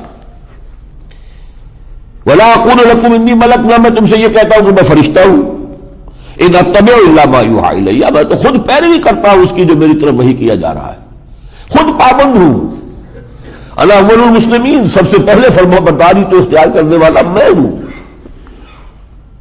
قُلْ هَلْ يَسْتَوِي الْأَعْمَىٰ وَالْبَصِيرُ، کہہ دیجئے کیا برابر ہو سکتے ہیں وہ کہ جو اندھے ہوں اور وہ کہ جو دیکھتے ہوں؟ افلا تتفکرون، تو کیا تم تفکر غور و فکر سے کام نہیں لیتے؟ وَأَنذِرْ بِهِ الَّذِينَ يَخَافُونَ أَن يُحْشَرُوا إِلَىٰ رَبِّهِمْ، اور اے نبی آپ خبردار کر دیجئے اس کے ذریعے، بہی کو زور دے کر پڑھو، اس قرآن کے ذریعے سے، قرآن پڑھ کر سنائیے، انذار کا حق ادا ہو جائے گا۔ وَأَنذِرْ بِهِ الَّذِينَ يَخَافُونَ أَن يُحْشَرُوا إِلَىٰ رَبِّهِمْ، ان لوگوں کو خبردار کر دیجئے کہ جنہیں کچھ بھی اندیشہ ہے کہ اپنے رب کی طرف لوٹائے جائیں گے، جمع کیے جائیں گے۔ لَيْسَ لَهُم مِّن دُونِهِ وَلِيٌّ وَلَا شَفِيعٌ، اور وہاں کوئی نہیں ہوگا اللہ کے مقابلے میں ان کا کوئی حمایتی، کوئی مددگار، کوئی سفارشی۔ وہ آیت یاد کر لیجئے، سورہ بقرہ میں 2 دفعہ جو پڑھ چکے ہیں، وَاتَّقُوا يَوْمًا لَا تَجْزِي نَفْسٌ عَن نَفْسٍ شَيْئًا وَلَا يُقْبَلُ مِنْهَا شَفَاعَةٌ وَلَا يُؤْخَذُ مِنْهَا عَدْلٌ وَلَا هُمْ يُنصَرُونَ لَعَلَّهُمْ يَتَّقُونَ، آپ کی اس دعوت سے، انذار سے شاید کہ یہ تقوی کی روش اختیار کر لے۔ وَلَا تَطْرُدِ الَّذِينَ يَدْعُونَ رَبَّهُمْ بِالْغَدَاةِ وَالْعَشِيِّ يُرِيدُونَ وَجْهَهُ، اور دیکھیے مت دھتکار دیجئے ان لوگوں کو اپنے پاس سے، مت ہٹا دیجئے جو اپنے رب کو صبح و شام پکارتے ہیں۔ یہ بھی ان لوگوں کا تھا معاملہ کہ یہ رؤسائے قریش جو تھے وہ کہتے تھے اے محمد ہم جب بھی آپ کے پاس آتے ہیں تو یہ بڑے گھٹیا قسم کے لوگ، کبھی کاری لوگ جو ہے ہمارے، وہ بیٹھے ہوتے ہیں آپ کے پاس، ہم کیسے بیٹھ سکتے ہیں ان کے پاس؟ ان کو ہٹائے، یہ ہمارے غلام ہیں، یہ کون ہے یہ؟ یہ بلال غلام ہے امیہ ابن خلف کا، فلاں یہ کون ہے، اس کی کیا حیثیت ہے، یہ خباب لوہار ہے، ہمارے یہاں کا کبھی کاری ہے. اب ان کے پاس ہم نہیں بیٹھ سکتے، ہم تو آتے ہیں آپ کے پاس چل کر. یہ بات جو ہے حضرت نوح علیہ السلام سے بھی کہی گئی تھی. اللہ نے فرمایا نبی ان کے کہنے میں آ کر کہیں آپ ان اہل ایمان کو دھتکار نہ دیں، کہیں اپنے سے دور نہ کر دیں. وَلَا تَطْرُدِ الَّذِينَ يَدْعُونَ رَبَّهُم بِالْغَدَاةِ وَالْعَشِيِّ يُرِيدُونَ وَجْهَهُ، وہ اللہ کی رضا کے جویا ہے، طالب ہے، اور صبح و شام اسے یاد کرتے ہیں. مَا عَلَيْكَ مِنْ حِسَابِهِم مِّن شَيْءٍ وَمَا مِنْ حِسَابِكَ عَلَيْهِم مِّن شَيْءٍ، نہ آپ کا کوئی حساب ان کے ذمے ہے نہ ان کا کوئی حساب آپ کے ذمے ہے. ہر شخص کو اپنی محنت اور اپنے فرائض کی مجاوری کا جو بھی صلہ ہے وہ ملنا ہے. فَتَطْرُدَهُمْ، تو اگر آپ نے کہیں انہیں اپنے پاس سے کھدیڑ دیا، دھتکار دیا، ہٹا دیا، فَتَكُونَ مِنَ الظَّالِمِينَ، تو پھر آپ بھی ظالموں میں سے ہو جائیں گے. ایک اور آیت میں آپ کو سنا رہا ہوں کہ جو بہت ضرورت ہے اس بات کی کہ مستحضر رہے ہمیں. اللہ کے عذاب کی مختلف صورتوں کا تذکرہ ہے. یہ آیت نمبر 65 ہے سورہ انعام کی.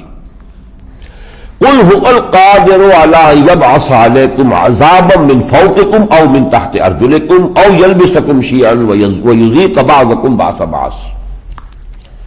اے نبی ان سے کہہ دیجیے دیکھو اللہ کو قدرت حاصل ہے، ہر طرح کی قدرت حاصل ہے. تم پر عذاب بھیجے تمہارے سروں کے اوپر سے، کوئی سماوی آفت جو ہے وہ آ جائے، او من تحت ارجلکم، یا تمہارے قدموں کے نیچے سے کوئی زلزلہ آ جائے، زمین شق ہو جائے. اور ایک تیسری شکل ہے بڑی سٹل، اللہ کو نہ آسمان کو تکلیف دینے کی ضرورت ہو نہ زمین کو پھاڑنے کی ضرورت ہو. او یلبسکم شیعا، یا تمہیں گروہوں میں تقسیم کر دے اور آپس میں ٹکرا دے، ایک دوسرے کا قوت کا مزہ تم چکھو. یہ بدترین عذاب ہوتا ہے اللہ کا. ان دونوں سے آگے ہی تیسرا نمبر ہے.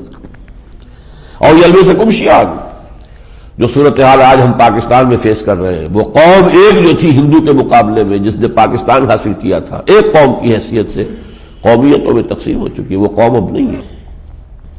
ڈھونڈ اب اس کو چراغ رخ زیبا لے کر، کہاں ہے وہ قوم؟ تو قومیت ہے. پانچویں قومیت ابھری تھی، چار تو تھی ہی تھی، پانچویں ابھری تھی اور ہے بھی، جھگڑا تو چل ہی رہا ہے. اور یہ کہ ایک چھٹی جو ہے سرائکی والی جو ہے وہ اور ہوں گی. وہ تو یہ کہ ایک تقسیم در تقسیم کا عمل شروع ہو جائے تو پھر کہیں رکتا تھوڑا ہی ہے. اور مذہبی جو ہے اس پر جو اضافہ ہوا ہے آن ٹاپ آف اٹ جس کو کہنا چاہیے، اس میں تو حد ہی ہو گئی. تو یہ عذاب الہی کی شکل ہے جس میں اس وقت ہماری قوم مبتلا ہے. او یلبسکم شیعا، تمہیں گروہوں میں طبقات میں تقسیم کر دے، ویذیق بعضکم بأس بعض، پھر ایک کی طاقت کا مزہ دوسرے کو چکھائے. اس کے بعد فرمایا وَذَرِ الَّذِينَ اتَّخَذُوا دِينَهُمْ لَعِبًا وَلَهْوًا، اے نبی ان لوگوں کو آپ چھوڑیے، دفع کیجیے جنہوں نے اپنے دین کو کھیل تماشا بنا لیا ہے. ہمارے ہاں بھی ہے وہ طبقات ہیں جن کے لیے مذہب کھیل تماشا ہے. ذَرِ الَّذِينَ اتَّخَذُوا دِينَهُمْ لَعِبًا وَلَهْوًا وَغَرَّتْهُمُ الْحَيَاةُ الدُّنْيَا، اور انہیں تو دنیا کی زندگی نے دھوکے میں ڈال دیا ہے، اسی کے ہو کر رہ گئے. وَذَكِّرْ بِهِ، آپ تذکیر کرتے رہیے اس قرآن کے ذریعے سے، یاد دہانی کراتے رہیے اس قرآن کے ذریعے. میں بہی پر پھر زور دے رہا ہوں کہ حضور کی ساری دعوت کا عمل جو ہے اس کا مرکز و محور قرآن تھا. انذار قرآن کے ذریعے، تبشیر قرآن کے ذریعے، تذکیر قرآن کے ذریعے. ذکر بالقرآن من یخاف وعید، تذکیر فرمائیے قرآن کے ذریعے سے، تبلیغ کیجیے قرآن کی. یا ایھا الرسول بلغ ما انزل الیک من ربک وان لم تفعل فما بلغت رسالتہ، یہ سورہ مائدہ میں ہم پڑھ چکے ہیں.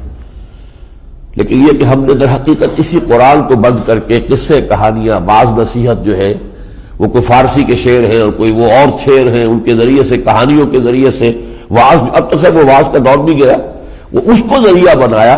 تو قرآن کو جب ہم نے چھوڑا ہے تو در حقیقت اس کی ساری تاثیر اور اس کی برکتوں سے محروم ہو گئے. وَذَكِّرْ بِهِ أَن تُبْصَرَ نَفْسٌ بِمَا كَسَبَتْ، انہیں خبردار کر دیجئے، ان کو تذکیر کیجئے، یاد دہانی کرائیے اس قرآن کے ذریعے سے، مبادا کوئی شخص اپنی کرتوتوں کے عوض گرفتار ہو جائے. لَيْسَ لَهَا مِن دُونِ اللَّهِ وَلِيٌّ وَلَا شَفِيعٌ، پھر اس کے لیے اللہ کے مقابلے میں نہ کوئی ولی ہو نہ شفیع ہو. وَإِن تَعْدِلْ كُلَّ عَدْلٍ لَا يُؤْخَذْ مِنْهَا، اور اگر کل کے کل دولت جو ہے دنیا کی وہ بھی دینا چاہے فدیے کے طور پر تو وہ قبول نہیں کی جائے گی۔ فرمایا كَالَّذِي اسْتَحْوَتْهُ الشَّيَاطِينُ فِي الْأَرْضِ حَيْرَانٌ، ایک نقشہ کھینچا جا رہا ہے ایک شخص سے کہ جو زمین میں راستہ بھٹک گیا، حیران ہے، شیاطین نے اسے گویا کہ بھٹکا دیا ہے۔ لَهُ أَصْحَابٌ يَدْعُونَهُ إِلَى الْهُدَى ائْتِنَا، اس کے کچھ ساتھی ہیں، اصحاب ہیں، وہ پکار بھی رہے اسے کہ آؤ بھائی ادھر ہماری طرف آؤ۔ یہ جو ہے نقشہ کھینچا جا رہا اس لیے کہ اگر کوئی ایک گروہ ہو، ایک جماعت ہو، کونوا مع الصادقین، راست بازوں کے ساتھ رہا کرو۔ ایک جمعیت کے اندر اگر آپ ہو تو کسی وقت ایک آدمی کا قدم پھسل جائے تو دوسرے ساتھی اسے سہارا دیں۔ کسی کی ہمت ایک وقت میں جواب دے رہی ہو تو دوسرے آ کر دوبارہ اس کی ہمت جو ہے اس کو بندھائے۔ یہ ایک جو اجتماعی برکت ہوتی ہے در حقیقت یہ جماعتی زندگی کی۔ لہو اصحاب یدعونہ الی الہدی ائتنا قل ان ھدی اللہ ھو الھدی وامرنا لرب العالمین، کہہ دیجئے کہ اصل ہدایت تو اللہ کی ہدایت ہے اور ہمیں تو یہی حکم ہوا ہے کہ ہم تمام جہانوں کے پروردگار کے سامنے سر تسلیم خم کر دیں۔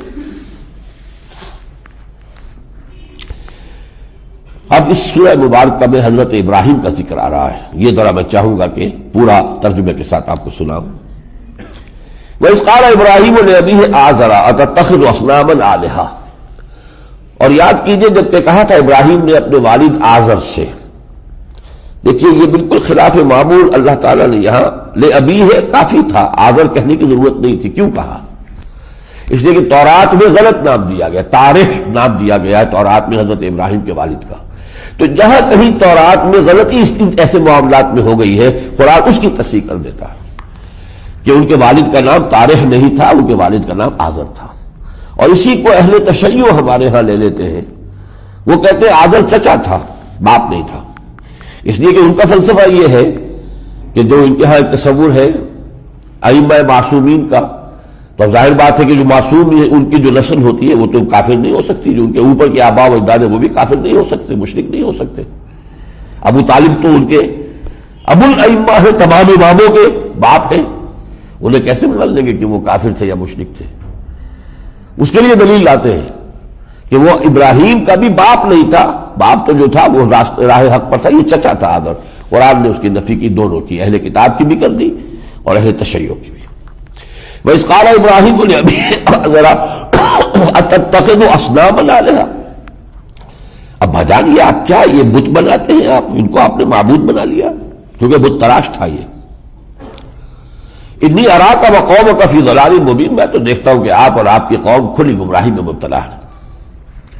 وَكَذَلِكَ نُرِي إِبْرَاهِيمَ مَلَكُوتَ السَّمَاوَاتِ وَالْأَرْضِ، اسی طرح ہم دکھاتے رہے ابراہیم کو آسمان اور زمین کی ملکوت، یہ جو ہڈن گورنمنٹ ہے اللہ کی اس کائنات کے اندر، ایک غیبی حکومت ہے نا جس سے یہ پورا نظام چل رہا ہے، ملائکہ اس کے کارندے ہیں، سول سروس ہے اس کی، تو ہم مشاہدہ کراتے رہے وَلِيَكُونَ مِنَ الْمُؤْمِنِينَ، تاکہ وہ پورا یقین والا مومن بن جائے۔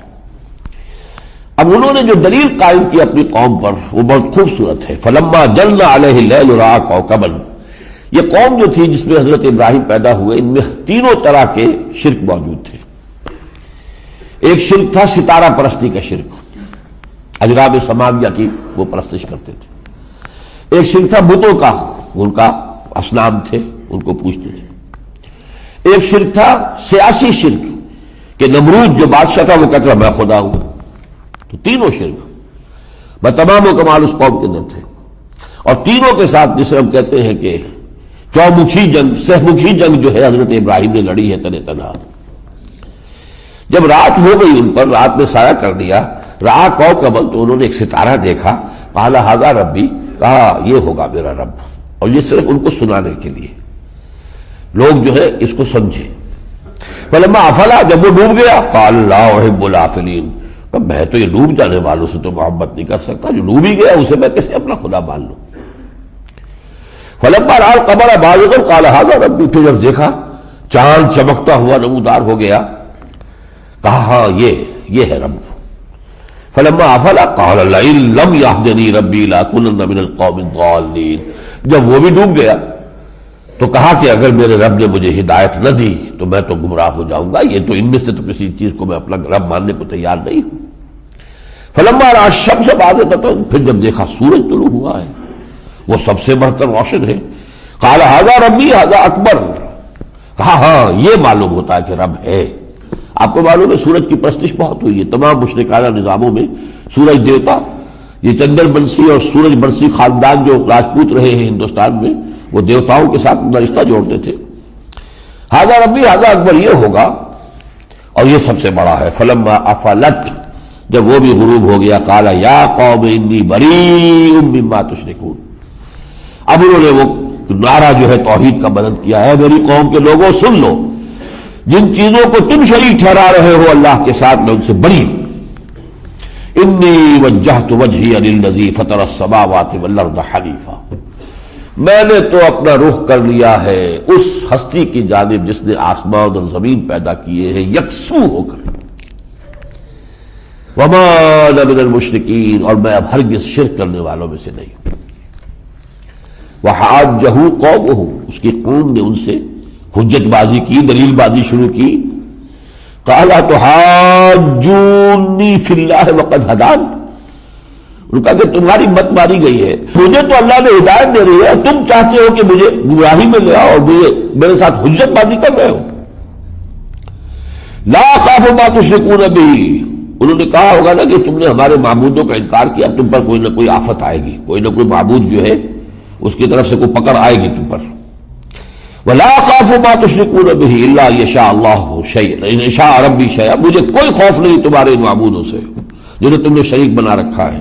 ہاں اگر اللہ ہی کوئی چاہے، کوئی میری آزمائش ہو، امتحان ہو، ابتلا ہو، مجھے کوئی تکلیف پہنچانا اللہ کے سامنے ٹھیک ہے۔ وسع ربی کل شیء علما، اور میرا رب تو ہر شے کے علم کا احاطہ کیے ہوئے ہے۔ افلا تتذکرون، تو کیا تم نصیحت اخذ نہیں کرتے؟ وکیف اخاف ما اشرکتم، کیسے ہو سکتا ہے میں ڈروں ان ہستیوں سے جنہیں تم نے شریک ٹھہرایا ہے۔ ولا تخافون، اور تم نہیں ڈرتے ہو انکم اشرکتم باللہ ما لم ينزل به سلطانا، کہ تم نے اللہ کے ساتھ شریک ٹھہرا دیا ہے ان ہستیوں کو جن کے لیے اللہ نے کوئی سند نہیں اتاری۔ تو ڈرنا تو تمہیں چاہیے، تم اللہ کی جناب میں گستاخی کے مرتکب ہو رہے ہو، تم اللہ کی توہین کر رہے ہو، ڈرنا تو تمہیں چاہیے۔ یہ بات ذہن میں رکھیے کہ مشرک نظام جو بھی ہے ان میں اوپر ایک خدا کو سب مانتے ہیں، تمام مشرکانہ نظام نیچے خدا ہوں گے بہت سے، وہ خدا بھی ہوں گے، خدانیاں بھی ہوں گی، دیویاں بھی ہوں گی، دیوتا بھی ہوں گے، گاڈز بھی ہوں گے، گاڈز بھی ہوں گی، لیکن اوپر جا کر بڑے جی سے لکھے جانے والا گاڈ وہ تو ایک ہی ہے۔ وہ چاہے روم تھا اور چاہے یونان تھا، جہاں پہ کہ دیویوں اور دیوتاؤں کی تعداد ان کے لشکر تھے، وہ گنتی کرنی مشکل ہے، لیکن وہ چھوٹے جی سے لکھتے تھے گاڈز اینڈ گاڈیسز۔ بڑے جی سے لکھا جانے والا گاڈ وہ ہمیشہ ایک ہی رہا ہے، کیپٹل جی سے گاڈ وہ ایک ہے، اومنی پوٹنٹ، اومنیشینٹ، اومنی پریزنٹ، وہ اس کو کل طاقت حاصل ہے، اعلیٰ کل شیء قدیر ہے، بکل شیء علیم ہے، اور ہر جگہ موجود ہے، وہ تو ایک ہی ہے۔ اس طرح ہندوستان میں دیویاں دیوتا بے شمار، یہ اگنی دیوتی وہ ہے دیوی ہے، اور یہ لکشمی دیوی ہے، اور یہ فلاں کی دیوی ہے، یہ فلاں کا دیوتا، لیکن اوپر مہادیو ایک، مہادیو سب سے اونچا دیو تو ایک ہی ہو سکتا، دو تو ہو ہی نہیں سکتے، وہ تو ایک ہی ہے۔ اسی طریقے سے ایران میں تھا اہربن، بدی کا خدا، اور یزدا نیکی کا خدا، لیکن اوپر خدائے گاؤں وہ ایک ہے۔ اسی طرح مکے میں تھا، عرب میں تھا، آلہہ بہت تھے، اللہ وہ ایک ہی تھا، الف لام اللہ الہ وہ ایک ہی تھا۔ لہذا یہاں یہ کہا جا رہا ہے اگر تو اس ایک اللہ نے کوئی سند اتاری ہوتی کہ میں نے ان کو بھی اپنی خدائی میں شریک کر رکھا ہے تو میں ان کو بھی پوچھتا، ڈنڈوت کرتا ان کی، لیکن جب اس نے کوئی سند اتاری نہیں کسی کے لیے تو میں کیسے مانوں؟ کوئی دلیل نہیں، کوئی علمی دلیل نہیں، کوئی انسان کی فطرت میں دلیل نہیں، کوئی کتاب میں دلیل نہیں۔ وَكَيْفَ أَخَافُ مَا أَشْرَكْتُمْ وَلَا تَخَافُونَ أَنَّكُمْ أَشْرَكْتُمْ بِاللَّهِ مَا لَمْ يُنَزِّلْ بِهِ عَلَيْكُمْ سُلْطَانًا فَأَيُّ الْفَرِيقَيْنِ أَحَقُّ بِالْأَمْنِ إِن كُنتُمْ تَعْلَمُونَ، تو ان دو گروہوں میں سے امن کا، اطمینان کا، سکون کا کون سا گروہ جو ہے وہ زیادہ حقدار ہے؟ اگر تم سمجھتے ہو تو بتاؤ، موحد کو زیادہ ہوگا اطمینان یا مشرک کو ہوگا؟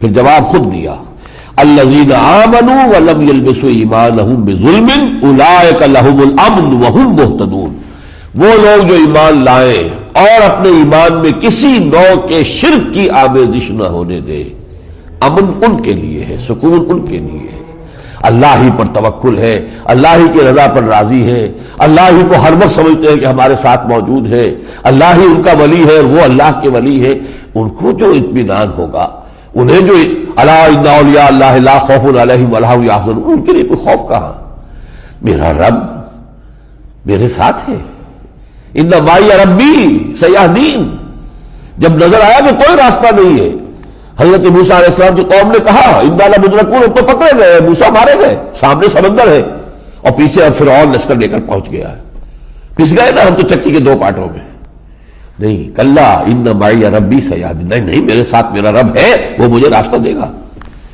اور سمندر نے پھٹ کر راستہ دیا۔ تو اللہ پر اعتماد اور توکل جس کو ہو جائے، جس کا توحید کے ساتھ ایمان ہو اللہ کی ذات پر، اس کے لیے لا خوف علیہم ولا هم یحزنون، الا ان اولیاء اللہ لا خوف علیہم ولا هم یحزنون،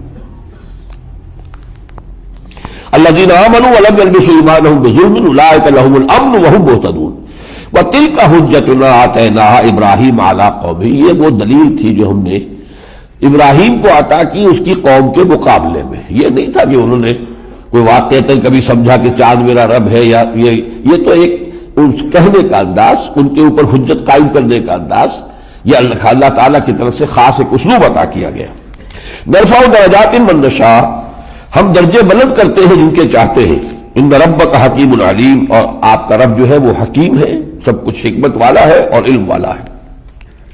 وَوَهَبْنَا لَهُ اسحاق وَيَعْقُوب، ابراہیم کو ہم نے عطا کیا اسحاق جیسا بیٹا، یعقوب جیسا پوتا، کلن ہدینا، سب کو ہم نے ہدایت بخشی، ونوحا ہدینا من قبل، اور ہم نے نوح کو ان سے بہت پہلے ہدایت دی تھی، ومن ذریتہ، اور ان کی اولاد میں سے داؤد و سلیمان و ایوب و یوسف و موسیٰ و ہارون، ابراہیم کی اولاد ہی میں سے یہ سب ہیں، داؤد بھی، سلیمان بھی، ایوب بھی، یوسف بھی، موسیٰ بھی، ہارون بھی علیہم الصلاۃ والسلام، وکذالک نجزی المحسنین، اسی طرح ہم جو ہے بدلہ دیتے ہیں نیکوکاروں کو، وزکریا و یحییٰ و عیسیٰ و الیاس، اس طرح حضرت زکریا، حضرت یحییٰ، حضرت عیسیٰ، حضرت الیاس یا الیاسین، کل من الصالحین، سب ہمارے نیک بندوں میں سے تھے، و اسماعیل و الیسع و یونس و لوطا، اور اسماعیل اور یسع اور یونس اور لوط، و کلا فضلنا علی العالمین، ان سب کو ہم نے فضیلت دی تھی تمام جہان والوں کے اوپر۔ یہ ہے انبیاء کرام کے ناموں کا ایک حسین گلدستہ، قرآن مجید میں ایسے گلدستے بعض مقامات پر آئے ہیں یکجا ہو کر۔ ایک گلدستہ ہم دیکھ چکے ہیں، سورہ نساء کے اندر تھا، چھٹے پارے کے آغاز میں، انا اوحینا الیک کما اوحینا الی نوح، وہاں پر بھی 13 انبیاء کے نام ایک جگہ آ گئے تھے، یہاں 17 انبیاء کے نام ہے، یہ گلدستہ ہے ایک اسماء انبیاء کا۔ وَمِنْ آبَائِهِمْ وَذُرِّيَّاتِهِمْ وَإِخْوَانِهِمْ، اور یہ تو نام یہ ہے نبیوں کے، ان کے آباء و اجداد میں، ان کی اولادوں میں، ان کے بھائیوں میں، ظاہر بات ہے کہ ان کے نیکی کے اثرات، ان کے دعوت کے اثرات تو پھیلے ہوئے بھی تو تھے۔ وَاجْتَبَيْنَاهُمْ وَهَدَيْنَاهُمْ إِلَىٰ صِرَاطٍ مُسْتَقِيمٍ، ہم نے ان کو پسندیدہ بنا لیا تھا، چن لیا تھا، اور ہم نے ان کو ہدایت دی تھی ایک سیدھے راستے کی طرف۔ ذَلِكَ هُدَى اللَّهِ يَهْدِي بِهِ مَن يَشَاءُ مِنْ عِبَادِهِ، یہ ہے اللہ کی ہدایت جو وہ عطا کرتا ہے اپنے بندوں میں سے جس کو چاہتا ہے۔ وَلَوْ أَشْرَكُوا لَحَبِطَ عَنْهُمْ مَا كَانُوا يَعْمَلُونَ، لیکن اگر یہ بھی بشرط محال بالفرض، اگر یہ بھی ان میں سے کوئی بھی شرک کرتا تو ان کے سارے اعمال حبط ہو جاتے۔ سورہ نساء میں ہم 2 مرتبہ آیت پڑھ چکے ہیں، ان اللہ لا یغفر ان یشرک بہ ویغفر ما دون ذلک لمن یشاء، اللہ اس کو ہرگز نہیں بخشے گا کہ اس کے ساتھ شرک کیا جائے، ہاں اس سے کم تر گناہ جس کو چاہے گا بخش دے گا۔ اسی طرح یہاں فرمایا کہ یہ اپنی جگہ پر ان کا مقام، ان کا مرتبہ، جو ان کے محامد ہیں، جو ان کی جو بھی عمدہ اللہ تعالیٰ نے ان کو صلاحیت، وہ سب اپنی جگہ، لیکن بالفرض وَلَوْ أَشْرَكُوا لَحَبِطَ عَنْهُمْ مَا كَانُوا يَعْمَلُونَ، اگر کہیں یہ شرک کا ارتکاب کر بیٹھتے تو ان کے سارے اعمال، ساری محنتیں، ساری جانثاریاں، ساری سرفروشیاں، ساری جانفشانیاں زیرو سے ضرب کھا کر زیرو ہو جاتی۔ اولئک الذین آتیناہم الکتاب والحکم والنبوۃ، یہ ہیں وہ لوگ جن کو ہم نے کتاب دی، حکمت و شریعت دی، نبوت دی. فَإِن يَكْفُرْ بِهَا هَؤُلَاءِ، بہت اہم ہے یہ آیت. تو اے نبی اگر یہ لوگ اس قرآن کا انکار کریں، ناقدری کریں اس کی، فقد وکلنا بہا قوما لیسوا بہا بکافرین، تو ہم نے ایک اور قوم تیار کر رکھی ہے، مقرر کی ہوئی ہے، جو اس کی ناقدری نہیں کرے گی. یعنی اگر یہ مشرکین مکہ ناقدری کر رہے قرآن کی، تو مدینے میں ہم تیار کر رہے ہیں، وہ ایک گروہ ایک جماعت تیار ہو رہی ہے. مدینہ دارالہجرت بنے گا، کیونکہ میں نے بتایا یہ کہ مکی دور کے آخری زمانے کی ہے یہ صورتیں. تو اس وقت اس پورا کا پورا سلسلہ جو ہے شروع ہو چکا تھا. سن 10 میں حضور مکے سے مایوس ہو کر طائف گئے تھے، لیکن طائف سے تو بہت ہی مایوس ہو کر آنا پڑا تھا. لیکن اسی سال 6 افراد مدینے کے ایمان لے آئے، اگلے سال 12 ہو گئے، اس سے اگلے سال 72 ہو گئے اور قول و قرار ہو گیا. تو گویا کہ ہم نے ایک قوم تیار کی ہوئی ہے. وَإِن يَكْفُرْ بِهَا هَؤُلَاءِ فَقَدْ وَكَّلْنَا بِهَا قَوْمًا لَيْسُوا بِهَا بِكَافِرِينَ، اگر انہوں نے کفر کیا بھی، انکار کر دیا، ناقدری کی، تو ہم نے ایک اور قوم تیار کی ہوئی ہے کہ جو اس کی ناقدری کرنے والی نہیں ہے. اولئک الذین ھدی اللہ فبہداہ مقتدہ، اور اے نبی یہ ہے وہ لوگ جن کو اللہ نے ہدایت دی تھی، یہ جو 17 نام آئے ہیں. یہ کون لوگ ہیں؟ منعم علیہم میں سے، چوٹی کے انبیاء میں سے. فبہداہ مقتدہ، تو ان کی ہدایت کی آپ بھی پیروی کیجیے. ظاہر بات ہے کہ ایک ہی ہے، امت واحدہ، تمام انبیاء جو ایک امت واحدہ ہے، ایک ہی جماعت ہے. اب یہ کہ ان کی چیزوں میں سے اگر کسی شے کی نفی نہیں ہوئی ہے قرآن میں، تو وہ بھی بائنڈنگ رہے گی ہم پر. اس اصول پر ہماری فقہ کے 2 احکام ہیں جو شریعت موسوی کی بنیاد پر شریعت محمدی میں آئے ہیں، ورنہ قرآن میں نہیں ہے. مرتد کا قتل یہ بھی شریعت موسوی کا ہے، اور رجم کی سزا یہ بھی شریعت موسوی کی ہے. اور اس کو حضور نے جب سزا دی تھی رجم کی کچھ زانی کو، تو کہا تھا کہ اللہ میں نے وہ سنت جو ہے اب زندہ کر دی ہے. تو یہ شریعت موسوی کی 2 چیزیں ہیں کہ جو شریعت محمد صلی اللہ علیہ وسلم میں شامل ہیں. قل لا اسألکم علیہ اجرا، کہہ دیجئے اے نبی کہ دیکھو لوگوں، میں تم سے اس خدمت پر کوئی اجرت نہیں مانگ رہا، کوئی معاوضہ طلب نہیں کر رہا. 13 برس مجھے ہو گئے ہیں، میں تمہارے پیچھے پیچھے گھوم رہا ہوں، تمہیں دعوت دے رہا ہوں. اکیلے میں بھی جا کر میں نے بات کی ہے، ڈنکے کی چوٹ جو ہے مجمع میں کھڑے ہو کر بھی خطاب کیا ہے. میں نے اپنی زندگی کی بہترین سال لگا دیے اس کام میں، کیا میں نے تم سے کوئی اجرت طلب کی؟ قل لا اسألکم علیہ اجرا ان هو الا ذکریٰ للعالمین، یہ تو ذکرہ ہے، یاد دہانی ہے، نصیحت ہے تمام جہان والوں کے لیے. بارک اللہ لی ولکم فی القرآن العظیم ونفعنی وإیاکم بالآیات والذکر الحکیم.